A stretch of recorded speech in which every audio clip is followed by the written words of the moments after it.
Can you go to the hospital by yourself? I promise I'll take care of everything. My name is Emily, and I'm about to have a baby for the first time. I'm last month's pregnant. Although I'm nervous, I'm also very happy to be adding to our family. My husband Mark works a desk job and has weekends off, but he doesn't help much at home or with shopping.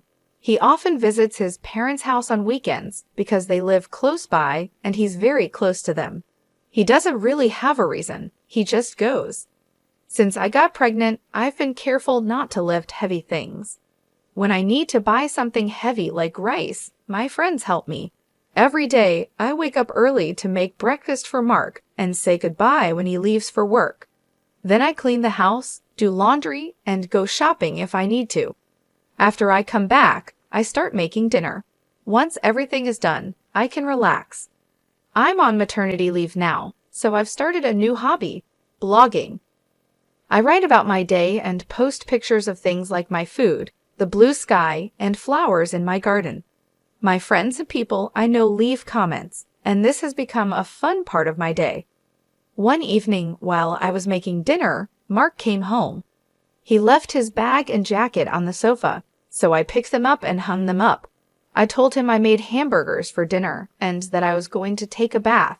He just went to the bathroom without saying much. We've been married for 4 years, but he's not very kind or thoughtful. I sometimes wonder if this is normal for marriage, but I've gotten used to it. After his bath, I gave Mark a drink. He asked where the beer was, looking at the bar. I said I forgot to buy it and would get some tomorrow. He got angry and told me to go to the store right now. I was upset. Why did he expect his pregnant wife to go out for him? If he wanted it so badly, he could have gone himself. It's difficult for me to walk around with my big belly. He got even more upset and yelled at me, saying it was my fault for forgetting, and that being pregnant doesn't mean I get treated differently. He believes staying active is good for health. Because he doesn't calm down easily, I decided to go to the store anyway. At the store, I ran into Sandra, a neighbor. She was in a good mood, which made me feel a bit better. I told her about my husband wanting beer and not understanding why he couldn't get it himself. Sandra seemed to sympathize with my situation. After chatting, we went our separate ways. When I got back, Mark was just sitting there, not having cleaned up after dinner. He asked why I took so long and demanded the beer. His harsh words hurt me, but I gave him the beer and started cleaning without saying anything. I couldn't believe he could be so unkind, especially now. I didn't want to argue, so I kept quiet, had my bath, and went to bed. The next morning, Mark acted like nothing happened. He doesn't hold on to things like I do. He noticed I was upset and told me it'd be nicer since he was going to work. He talked about the importance of being grateful, which made me want to point out he should practice what he preaches, but I was too shocked to say anything. I just watched him leave, saying he wouldn't be home for dinner. After he left, I went about my day as usual, but his words stayed with me. I decided to make something simple just for myself. Then, as evening approached and I was about to eat alone, I was surprised by Mark's unexpected return. I hurried to greet him. He thanked me but mentioned his surprise visit was due to his plans being canceled. He was hungry, expecting dinner, but I had only prepared enough for myself. Mark's reaction was immediate and filled with frustration. He couldn't believe I hadn't considered the possibility of his return, expecting a meal waiting for him. His disappointment grew when he saw the modest dinner I had set out for myself, questioning the effort and care I put into my role at home. He criticized my cooking and suggested I take lessons from his mother, implying her skills were vastly superior. This comparison to his mother, a recurring theme in his critiques, deeply hurt me. He then demanded I go out and buy something for him to eat, ignoring the fact that it was already late and I had settled in for the night. Faced with his anger and unreasonable demands, I felt an overwhelming sense of dismay. When I hesitated, pointing out the impracticality of his request, Mark's patience snapped. He reminded me of my previous oversights, like forgetting to buy beer, and declared his intention to return to his parents' house out of frustration, leaving me alone. His departure, though abrupt, brought an unexpected relief. However, the next day, this brief respite was shattered by a call from Mark's mother, chastising me for not preparing a meal for her son. Her accusation of what she deemed as near moral harassment was difficult to hear. I attempted to explain the situation, but faced with her unwavering stance, I ended the conversation with an apology, feeling disheartened.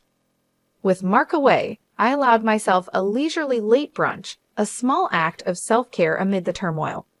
Yet the prospect of his return loomed over me, tinted with the anticipation of further conflict. Determined to bridge the gap, I resolved to make an exceptional dinner that evening. I shopped with care, selecting ingredients for a special meal, and ensuring to include Mark's preferred beer, aiming to mend fences through a gesture of goodwill. I shortened my daily blogging ritual to dedicate more time to cooking, pouring my effort into preparing a meal that would surpass Mark's expectations.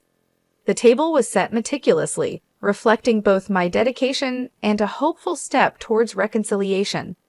As I surveyed the scene, a sense of accomplishment washed over me. In this effort, I found not only a means to potentially appease Mark, but also a moment of self-validation. I hoped that this dinner, a symbol of my effort and care, would be met with appreciation, marking a step towards understanding and mutual respect. I waited for Mark in the dining room, but he didn't come home. I tried calling him many times on my phone, but got no answer, which made me worry. Hours passed, and I thought maybe he went to his parents' house. They hadn't seen him either. It was getting late, and I was about to call the police when Mark finally came home, very drunk. He fell in the hallway, and when I went to help, he yelled at me to go away and not to touch him. He insulted me, and it hurt a lot. I couldn't understand why he couldn't be kinder. I had made dinner with so much care, but it was all wasted. I ended up eating alone, feeling very sad. The next morning, Mark acted like nothing happened. He complained about his headache and questioned why I left him in the hallway. I reminded him that he chose to lie there. He seemed to think it was my job to look after him, even when he was drunk, and hadn't told me he wouldn't be home for dinner. He said his plans changed last minute and didn't think he needed to tell me. His excuses made me feel even more distant from him. I decided I needed a break and planned to go to my parents' house the next day. Being around Mark had become hard and unenjoyable. His lack of respect made me think about divorce, especially with our baby on the way.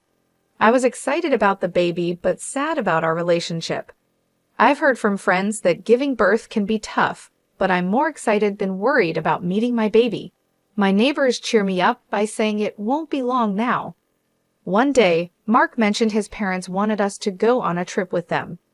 This surprised me because Mark's parents and I don't always get along. They often take Mark's side in any disagreement.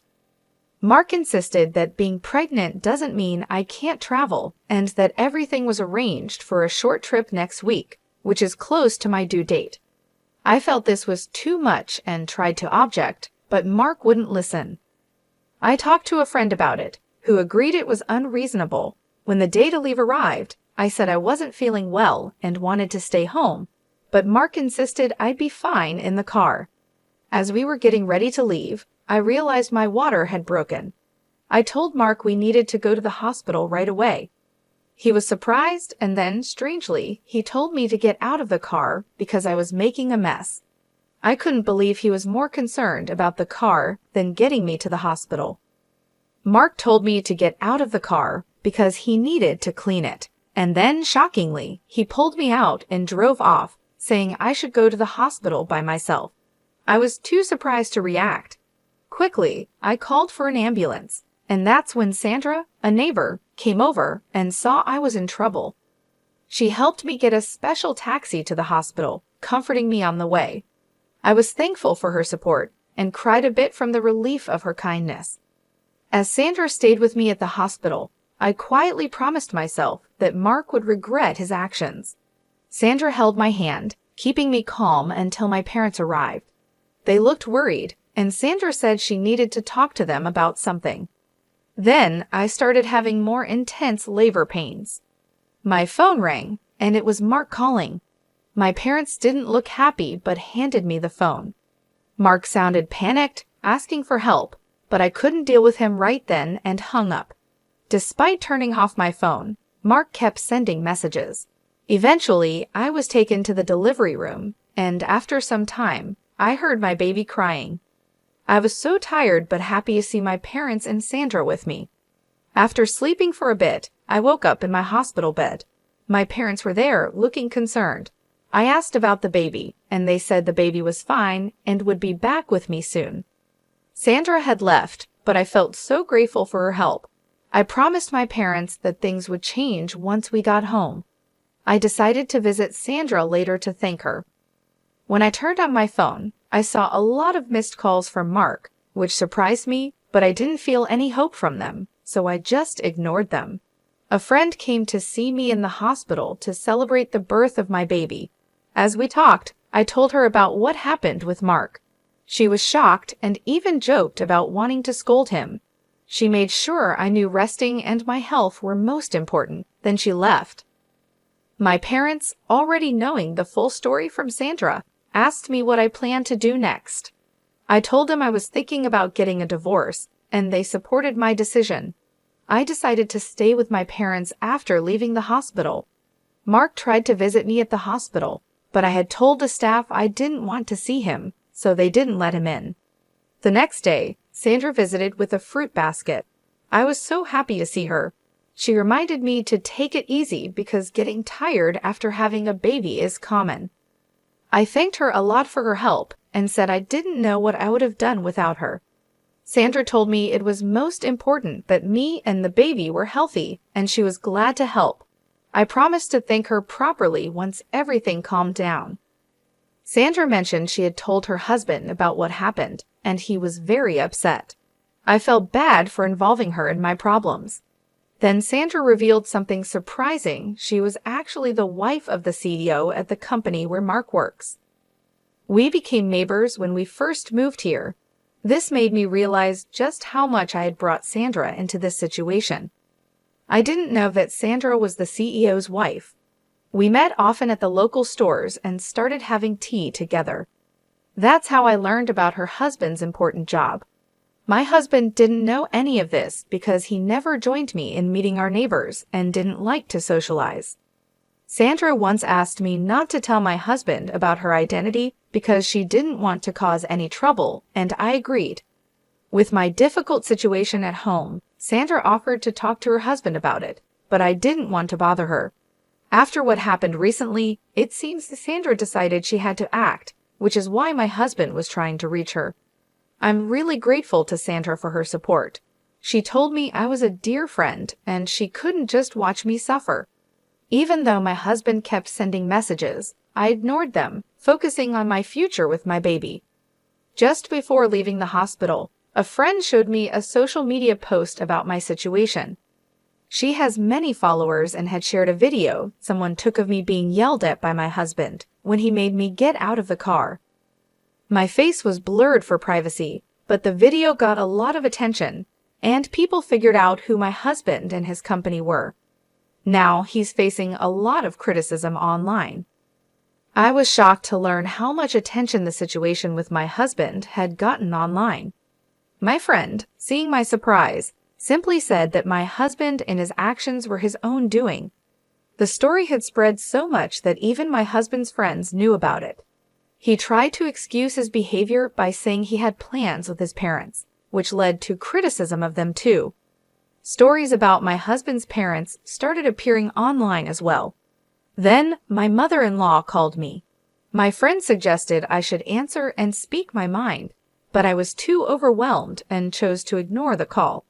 Soon, my missed calls were full of attempts for my husband and his parents to reach me. The hospital staff knew about my situation and supported me, ensuring I wasn't disturbed by my husband or his parents. As my discharge day came, I worried about encountering my husband and his parents outside the hospital. My parents assured me there was nothing to worry about. On the day I was leaving, I heard my husband and in-laws calling out to me. Suddenly, men in black suits formed a barrier around me, making me feel safe. They were there to protect me on someone's orders, and my mom reassured me once more, saying I had nothing to fear. With their protection, my husband and his parents couldn't get close as I got into the car safely.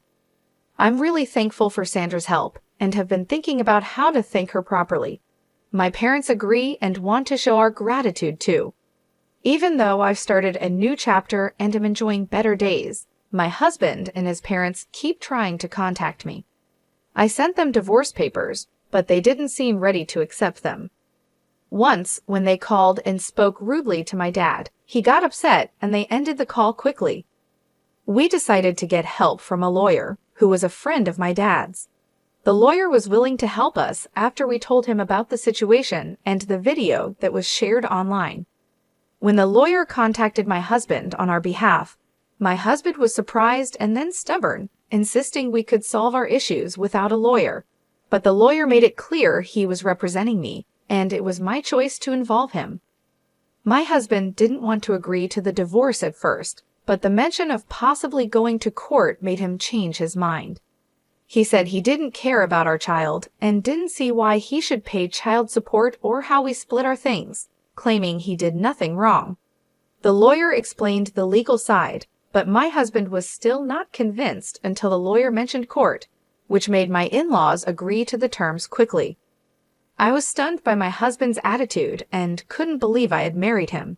I've been talking to Sandra about everything, and she jokingly suggested we could go after my ex-husband's retirement money as a way to get back at him.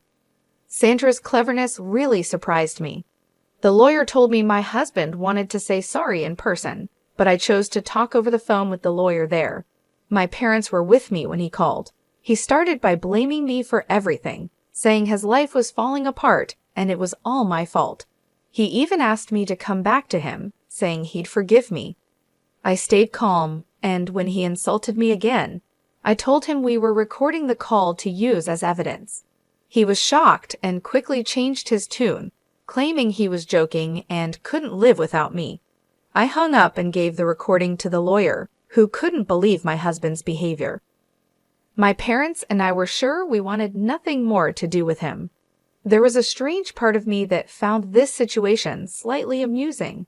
The divorce went smoothly, with no problems in dividing our property or arranging child support. Thanks to Sandra telling her husband, who is my ex-husband's boss, about what happened, he faced consequences at work. The boss values family and didn't take kindly to my ex-husband's actions. Mark couldn't keep his job after what happened. Without work, he couldn't pay for his house and had to move back in with his parents.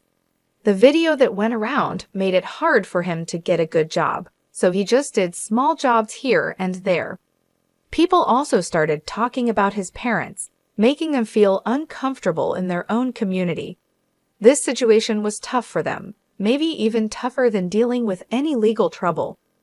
After things calmed down and I was feeling better, my family and I went to thank Sandra and her husband. They were really kind to us, especially to my baby, making us feel welcome. Soon, Sandra and my mom became good friends, and our dads got along well too. Sandra and her husband have a son who is about my age, and surprisingly, we started getting closer. A few years later, it looked like I might become part of Sandra's family, which was something nobody expected. Life can really surprise you sometimes.